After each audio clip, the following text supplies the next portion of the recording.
어느 날 자신의 왼쪽 폐가 사라진 것을 발견했다는 순자님. 제가 어렸을 때 망가진 폐예요. 다 망가진 폐. 엑스레이상에서 하얗게 보이는 왼쪽 폐.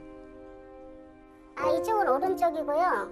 이쪽은 왼쪽인데 왼쪽이 다 망가져 버렸어요. 쉽게 말하자면 결핵균이 다 파먹어버린 거죠. 순자님의 왼쪽 폐를 망가뜨린 범인은 바로 결핵균이었습니다. 17살 때 공장에 들어갔는데 집이 너무 어렵다 보니까 기숙사 생활을 했거든요. 근데 거기에 이제 결핵 걸린 환자가 있었던 거예요. 하루 몇 개서 잠을 자는데 기침을 엄청 하더라고, 기침을. 그래서 우리가 괜찮아? 괜찮아. 제발 병원에 좀 가봐. 병원이야 그냥 감기야. 제발 언니 병원에 좀 가봐. 그랬더니 아유 감기야 그러고 안 가는 거예요. 근데 감기가 1년 내내 기침을 하는 거예요. 너무 기침을 하고 막 자는데 막 침이 튈 정도로 막 기침을 했어요. 그래 나 자다가도 막 닦으면서 아이 더러워 막 이러면서 잤거든요. 근데 그 사람 1년 있다가 결핵으로 피투하고 죽었다고 소문이 난 거예요. 그러고 나서 1년 있다가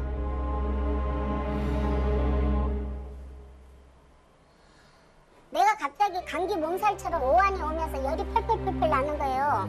그래서 감기약을 지어다 먹고 이틀을 막 엄청 앓았어요. 병원에 가서 엑스레이를 찍었더니 폐가 한 3분의 1 정도 없어졌더라고요. 그 결핵이라고 판정이 난 거예요.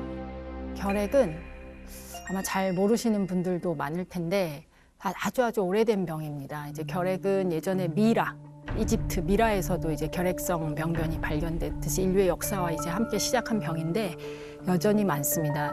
감염성 질환으로는 제일 그 사망을 많이 한 병이라고 알려져 있고요. 우리 몸에 이제 결핵균이 들어와서 생기는 감염병 질환이기도 하고 공기를 통해서 전염이 됩니다. 그래서 예를 들어서 우리가 옆에 환자분이 기침을 하면은 기침을 하면서 결핵균이 공기 중에 이렇게 흩어지게 됩니다. 그러면 그 주위에 있는 분들이 흡입해서 우리 폐까지 깊숙이 도달하게 되면 감염이 되게 됩니다. 가장 흔한 증상은 만성적으로 일어나는 기침, 객담이고요. 좀 더 심해지면 폐가 손상이 많이 돼서 열도 날 수 있고요. 체중도 감소되고 그다음에 호흡곤란, 흉통 그런 것들이 발생을 하게 됩니다. 결국 폐가 많이 망가지게 되면 나중에는 산소가 부족해서 숨쉬기가 부족해지니까 이제 그런 경우에는 이제 사망에까지 이를 수 있는 질환이 되겠습니다. 결핵균은 지방 성분이 많은 세포벽으로 둘러싸여 있습니다. 크기가 아주 작은 막대기 모양으로 다른 균에 비해 증식 속도가 매우 느리기 때문에 증상 역시 서서히 나타납니다. 일단 결핵균이 활동을 시작하면 면역세포와 결핵균의 염증 반응에 의해 점차 고름이 생기게 됩니다. 폐의 염증이 심해지면 고름과 가래 등이 피와 함께 섞여 나오는데 이것이 바로 객혈입니다. 폐결핵으로 진단을 받았을 때 약을 열심히 막 6개월 먹으라 그랬거든요. 가갖고 이제 약을 타다 먹는데 정말 약이 너무너무 독해요. 아이고 사지가 막 다 아프고 막 먹으면 토하고 막 너무너무 심했어요. 먹다 안 먹다고 엄마가 먹으라고 하면은 먹었다 그러고 벽에 속에 숨겨놓고 이불 속에 숨겨놓고 그러다 엄마 없으면 싹 모아갖고 쓰레기통에 갖다 버리고. 결핵은 균이 들어온 거기 때문에 우리가 균을 죽이는 치료를 해야 되고요. 치료가 길어요. 치료가 그래서 1차 결핵 치료인 경우에는 6개월에서 9개월 하는 게 되는데 사실 뭐 일반 폐렴 치료나 이런 거에 비하면 아주 장기적인 치료라고 할 수 있죠. 전염성이 있는 폐결핵 환자가 2주 이상 결핵약을 복용하면 다른 사람에게 전염시킬 수 있는 전염성은 거의 사라지고요. 6개월간 약을 꾸준히 복용하면 결핵을 90% 이상 완치할 수 있습니다. 하지만 불규칙적인 약 복용은 병을 키우게 됩니다. 안 먹었는데 어느 날 너무 심해져갖고 쓰러져서 가봤더니 폐가 다 망가진 거예요. 결핵은 정말 무서운 병이에요. 폐를 다 갉아먹어버려, 갉아먹어. 방심하고 중도의 약을 끊자 다시 살아난 결핵균. 결핵균은 순자님의 폐를 아주 서서히 갉아먹었습니다. 딱 사진을 보더니 왜 이제 왔냐, 너무 늦었다, 앞으로 많이 살아봤자 5년밖에 안 남았다 이러시더라고요. 그래서 내가 교수님 손을 잡고 저 좀 살려주세요 막 애원을 했어요. 목숨이 위태로웠던 그때 정말 그때 당시에는 저는 너무나 이제 안타까운 거예요. 처음 진단받는 분들은 대부분은 모든 약제를 잘 먹기만 하면 치료가 잘 됩니다. 근데 약을 먹다가 또 뭐 중단을 하거나 아니면은 뭐 불규칙적으로 복용을 하면은 결핵균은 돌연변이를 만들거든요. 내성이라고 해서 그 약을 더 이상 써도 그 결핵균이 죽지 않는 상황에까지 이르러서야 이제 저하고 이제 그때는 처음 만나게 된 상황이었습니다.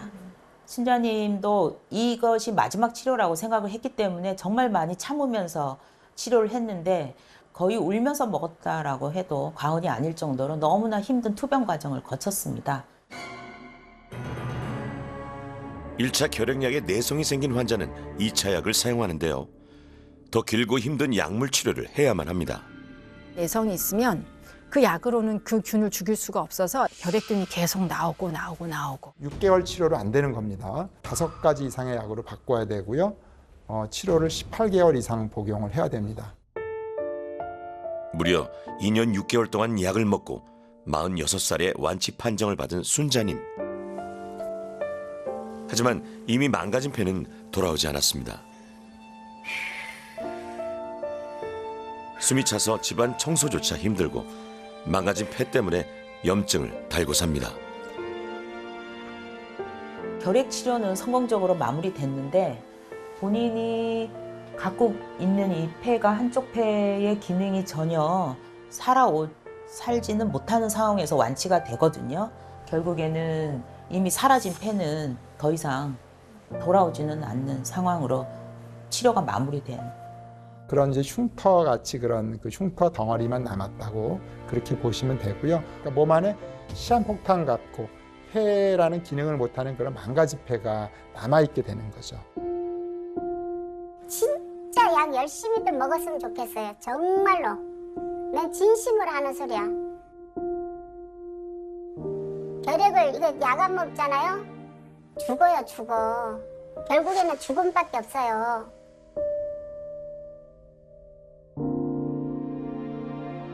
지난 10월 귀하신 몸에 SOS를 신청한 인수님. 인수님은 결핵에 걸린 자신의 폐 사진을 보여줬습니다. 말하자면은 이렇게 감아야 되는데 하얀 게 이렇게 많은 것이 많이 망가져진 거 아니에요. 이게 많이 망가졌어요. 그러니까 숨이 차고 그랬었죠. 숨이 찼었죠.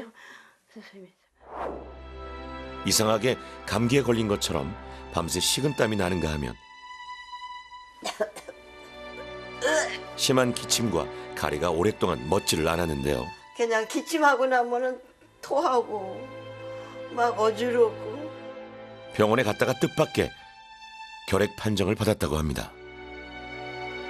뜬금없이 내가 이제 결핵이를 할 때 처음에 충격이었었죠. 나도 들은 얘기, 옛날 사람들 그 병은 부자병인데 잘 먹어야 되고 폐결핵 하면은 벌써 난 죽었구나 막 이렇게 생각을 나도 했으니까. 가난한 나라에서 많이 발생해 후진국병이라 불리던 결핵. 우리나라는 1960년대 이후 국가적인 결핵 퇴치 사업으로 결핵 환자가 많이 줄었죠. 그래서 요즘도 결핵에 걸리느냐고 묻는 사람들이 많은데요. 여전히 결핵이 주변에 늘 있습니다. 늘. 네. 결핵이라는 질병은 특히나 또 전염성 질환이다 보니 그걸 드러내놓고 얘기하는 게 사실은 실제 전염력이 없는 상태라 하더라도 아무 상관이 없는 상태라 하더라도 쉽지는 않고 사실 그래서 주변에 결핵 환자가 있음에도 불구하고 그걸 알기란 쉽지 않습니다. 많은 사람들에게 잊혀진 병이 됐지만 2022년 한 해 우리나라 결핵 환자 수는 2만 383명. 놀랍게도 한국은 OECD 국가 중 26년간 결핵 발생률 1위입니다. 우리가 빠르게 선진국이 됐지만 6.25 전쟁 이후 위생과 영양 상태가 좋지 않았던 당시 결핵균에 감염된 국민들이 많기 때문입니다. 특히 면역력이 떨어지는 65세 이상 어르신들은 결핵 고위험군입니다. 65세 이상에서의 결핵 발생률은 이제 50%를 지금 넘고 있습니다. 근데 고령자가 되면 다양한 그 기저질환들이 동반이 되고요. 노화라는 그런 자체가 이제 면역 기전을 좀 저하시키지 않습니까? 근데 그런 것들이 복합돼서 고령자에서 발병률이 높고요. 그 비율이 매년 계속 증가하고 있습니다. 인수님의 현재 상태는 어떨까요? 할머니, 요게 아까 오시면서 오늘 찍으신 엑스레이거든요. 여기 까만 게 폐예요. 폐, 우리 숨 쉬는 폐고, 요쪽이 왼쪽 폐인데 여기는 하얗죠. 여기가 결핵 때문에 폐 염증이 생겨서 하얗게 보이는 거고, 여기 이제 까만 건 구멍이 나가지고 염증이 심하면 구멍이 날 때가 있어요. 그래서 처음에 9월 달에 찍으신 거보다는 염증이 좀 줄어들었어요. 이게 조금 증세도 나아지시고. 네. 겁이 나죠. 겁나죠. 아무래도 노곤하고 밤낮도 없고 춥다 더웠다 하고. 결핵이 조금 좀 세게 오긴 했어요. 보니까. 그래도 꾸준하게 약을 드시면 잘 나을 수 있고요. 네. 지금 잘 또 이제 조금씩 좋아지기 시작하셨으니까 네. 꾸준히 하시면 좋아질 거예요. 네, 감사합니다. 결핵은 약을 잘 드시고 밥을 잘 먹으면 나을 수 있는 병입니다. 결핵은 완치할 수 있는 질환입니다. 이제 과거에 1950년대 전만 해도 결핵 약이 개발되기 전에는 결핵은 진짜 불치병이었습니다. 근데 이제 결핵약이 개발돼서 사실 대부분의 결핵 환자는 약을 잘 복용하시고 그러면서 충분한 영양 상태, 건강을 유지하시면 완치 가능한 질환이다, 그렇게 제가 자신 있게 말씀드릴 수가 있겠습니다. 이제 우리나라 결핵 환자의 한 50% 정도가 65세 이상 어르신들이세요. 그래서 결핵이 많이 생기기도 하고, 그래서 65세 이상 어르신들 같은 경우에는 보건소에서 1년에 1회 무료 검진을 하고 있으세요. 결핵 검진을. 그래서 가까운 보건소에 가시면 어르신들은 다 무료로 결핵 검진을 하실 수 있습니다. 사실은 제일 높은 고위험군은 그 최근에 결핵 환자랑 만나서 감염된 경우입니다. 그러니까 이제 누가 가족 중에 결핵이 있어서 내가 검사를 해봤더니 결핵균에 감염됐다. 아니면 뭐 직장에서 노출이 결핵 환자가 있어서 내가 검사해봤더니, 그러면 그렇게 해서 감염이 된 경우에는 결핵으로 발병할, 결핵이 생길 확률이 높고요. 그 외 잠복 결핵 감염자 중 고위험군은 면역 기능이 떨어진 사람입니다. 결핵 발생률의 50% 이상을 차지하는 65세 이상 고령층. 지나친 저체중, 항암 치료, 류마티스 질환으로 면역을 떨어뜨리는 약을 복용하는 경우, 만성 심부전으로 인한 투석 등이 해당되고요. 당뇨 또한 결핵 발병의 위험을 높이는 질환입니다.